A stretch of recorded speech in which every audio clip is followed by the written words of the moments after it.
नमस्कार, मी विजयाज रेसिपीमध्ये आपलं स्वागत आहे। तर आज मी केलेली आहे आमची विदर्भ स्पेशल सांबार वडी। ही सांबार वडी आमच्याकडे खूप आवडीने खाल्ल्या जाते। याला पुडाची वडी सुद्धा म्हणतात आणि प्रत्येकांची ही करण्याची पद्धत वेगळी आहे। प्रत्येकांची रेसिपी वेगळी आहे। भरपूर असा सांबार भरून ही सांबार वडी आम्ही करतो। तर चला माझ्या पद्धतीने ही सांबार वडी कशी केली आहे ते बघूया। तर सांबार वडी करण्याकरिता मी 1 किलो सांबार घेतलेला आहे। तो छान खुडून घेतला आणि पाण्याने धुवून टोपलीमध्ये काढून असा कोरडा सांबार करून घ्यायचा। सांबार बिलकुल ओला म्हणजे राहायला नको। ओला सांबार असला की वडी व्यवस्थित होत नाही। तर आता कढईमध्ये तेल घेतलं। तेल छान कडकडीत तापलं की 1 वाटीनी खसखस आणि मापाने म्हणाल तर 50 ग्राम आणि त्याच वाटीने 1 वाटी काजूचे तुकडे छोटे छोटे तुकडे करून घ्यायचे। काजू आणि खसखस छान तेलावर परतून घ्यायचं आणि मग बारीक चिरलेली हिरवी मिरची थोडी परतली की 2 इथे कांदे अगदी बारीक चिरून मी घातलेले आहे। कांदे, मिरची आणि सगळे मसाले छान परतायचे। यामध्ये 1 वाटी तुरीचे सोले घातलेले आहे। तुरीचे सोले ऑप्शनल आहे। मला तुरीचे सोले घातलेली सांबार वडी फार आवडते, त्यामुळे मी एकदा तरी अशी सांबार वडी करते। किंवा या ठिकाणी तुम्ही हिरवे वाटाणे टाकले तरी चालतील जर आवडत असतील तर। सोले, कांदा, मिरची सगळं छान परतून घ्यायचं आणि मग आलं लसूणची पेस्ट जाडसर कुटलेली आलं लसूण आणि जिरे घातलेली पेस्ट इथे मी घातलेली आहे 2 चम्मच। लसणाची पेस्ट छान व्यवस्थित अशी परतून घ्यायची। त्याचा म्हणजे ओलापणा किंवा हिरवटपणा हा गेला पाहिजे आणि छान सुवास सुटतपर्यंत आलं लसूण परतायचं। नंतर एक खोबऱ्याचा डोल मी इथे किसून घेतलेला आहे। काळ्या पाटीचं खोबरं फ्रेश काळ्या पाटीचंच खोबरं वापरायचं म्हणजे चव त्याची छान असते। ते पूर्ण अख्खा डोल किसून घेतला आहे आणि तो इथे मी टाकून छान परतून घेऊया। सर्व छान मसाले परतून घ्यायचे, खूप छान परतायचे खरपूस असे। खोबरं सुद्धा खूप वेळ परतायचा 5 ते 7 मिनिट। आता चवीप्रमाणे मीठ आणि साखर, थोडीशी साखर घातली की चव छान लागते। साखर, मीठ सगळे मसाले परतून इथे मी अगदी थोडंसं तिखट घातलेलं आहे। मिरची घातलेली आहे पण तुम्ही नाही घातलं, नुसती मिरची घातली तरी चालेल किंवा नुसती तिखट पण घालतात कोणी असं काही नाही, काही घालता येते आपल्या आवडीप्रमाणे। आता मसाले छान परतून झाले की सांबार टाकून घ्यायचा आणि छान परतायचा। थोडा सांबार इथे टाकून घ्यायचा आहे। थोडा सांबार असा परतला गेला मसाल्यामध्ये की परत टाकायचा। अशा प्रकारे थोडा सांबार आणि पूर्ण मसाले मिक्स झाले पाहिजे म्हणून थोडं टाकायचं, कारण एकाच वेळेस जर पूर्ण सांबार आपण टाकला की मग तो सांबार असा चिपकून जातो आणि मसाल्याला पूर्ण मसाले आणि सांबार एकजीव होत नाही। तर अशा प्रकारे संपूर्ण सांबार इथे मी टाकून घेतलेला आहे आणि छान परतून घ्यायचं व्यवस्थित। पूर्ण सांबार हा शिजतपर्यंत परतत राहायचं, याच्यावर झाकण ठेवायचं नाही, कारण आपल्याला कोरडा असा सांबारचा हा जे सारण आहे ते पाहिजे आहे। त्यामुळे झाकण न ठेवताच पूर्ण हे असं शिजवून घ्यायचं। कोरडा होईस्तोवर शिजवायचं आहे।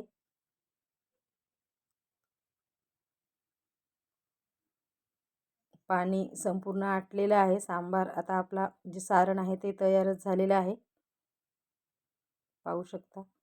पुन्हा ते थंड झालं की कोरडं होते। आता याच्यासाठी आपण पीठ भिजवून घेऊया पारीसाठी। तर त्याकरिता मी 2 वाटी बेसन पीठ घेतलेलं आहे आणि त्याच वाटीने 1 वाटी बारीक रवा घातला की छान कुरकुरीत अशा वड्या होतात आणि कितीही पातळ पारी लाटली तरी लाटता येते। मिक्स करून घ्यायचं बेसन आणि रवा आणि चवीप्रमाणे मीठ।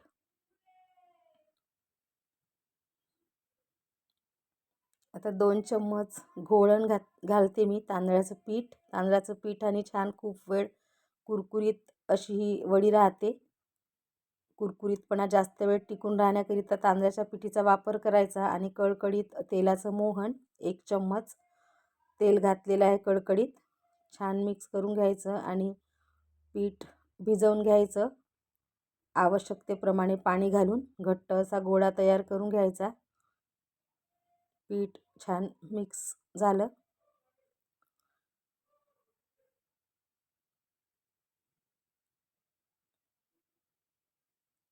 रवा असल्यामुळे थोडं सैलसर भिजवायचं, मग रवा फुगतो आणि पीठ व्यवस्थित होतं. त्यामुळे थोडं सैलसर इथे मी पीठ मळून घेतलेलं आहे.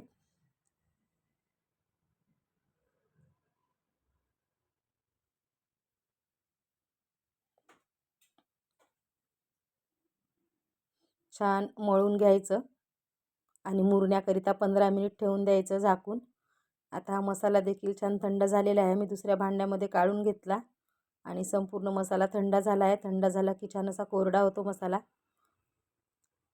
पीठसुद्धा छान मुरलेलं आहे.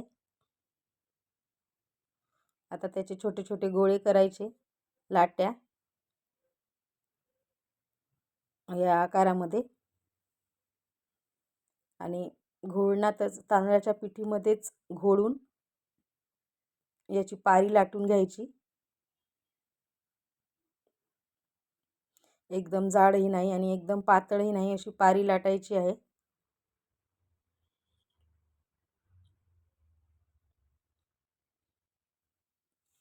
इथे मी 2-3 प्रकारच्या सांबार वड्या तुम्हाला करून दाखवणार आहे. जशी तुम्हाला मग आवडेल त्याप्रमाणे तुम्ही करा. भरपूर सांबार भरायचा. सांबार भरण्यामध्ये कंजूसी करायची नाही. जेवढा भरपूर सांबार असला तेवढी छान लागते वडी ही, कारण यामधले मसाले खूप छान आहेत. खूप टेस्टी अशी ही सांबार वडी लागते. पाणी लावायचं. पाणी लावायला विसरायचं नाही, कारण पूर्ण अशी वडी चिपकली पाहिजे, म्हणजे ती तेलामध्ये फुटत नाही आणि सांबार बाहेर येत नाही. तेलामध्ये वडी फुटली की खूप तेलकट होते, तेल संपूर्ण आतमध्ये जाते. अशाच प्रकारे संपूर्ण पाहू शकता कशा प्रकारे मी 2-3 प्रकारे इथे तुम्हाला करून दाखवत आहे. जी पद्धत तुम्हाला सोपी वाटली त्या पद्धतीने तुम्ही करा.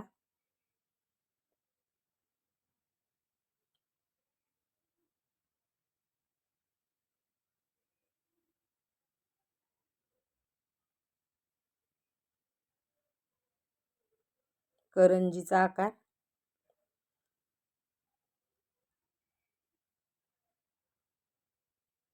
अशा प्रकारे वेणी गुंफल्यासारखी करंजीचा आकाराची पण वडी आपण करू शकतो.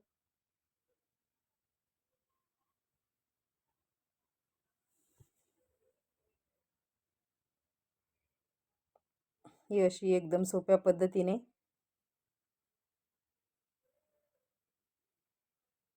वड्या पूर्ण करून झालेल्या आहे. आता तळून घेऊया.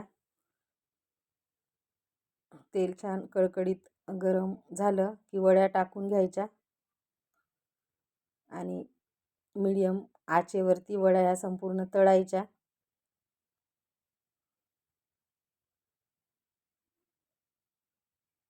वड्या छान खरपूस रंग बदलेपर्यंत म्हणजे छान अशा गोल्डन ब्राऊन कलर येईपर्यंत तळून घ्यायच्या. कुरकुरीत अशा वड्या तयार झालेल्या आहे. संपूर्ण वड्या याच प्रकारे मी तळून घेतल्या आहे मी. तर ही रेसिपी कशी वाटली नक्की मला कमेंट करून सांगा. आणि ही माझी जर रेसिपी आवडली असेल तर नक्कीच माझ्या व्हिडिओला लाईक करा आणि इतरांसोबत शेअर करा. अशाच नवनवीन व्हिडिओज पाहण्याकरिता माझ्या यूट्यूब पेजला सबस्क्राईब करा. फेसबुक पेजला फॉलो करा. मस्तपैकी कुरकुरीत अशा सांबार वड्या तयार झालेल्या आहे. मस्त खा आणि स्वस्त राहा. हिवाळा आहे आणि भरपूर सांबाराचा सीझन आहे. तर तुम्ही पण या पद्धतीने पटापट सांबार वड्या करा आणि खा, आणि कशा झाल्या नक्की मला सांगा. पुन्हा भेटू अशाच एका नवीन व्हिडिओसोबत. मस्तपैकी अशी कुरकुरीत वरून ही वडी झालेली आहे. एक वडी आपण इथे तोडून पाहूया. किती छान सडकचं सांबार भरलेली ही वडी खूप टेस्टी लागते.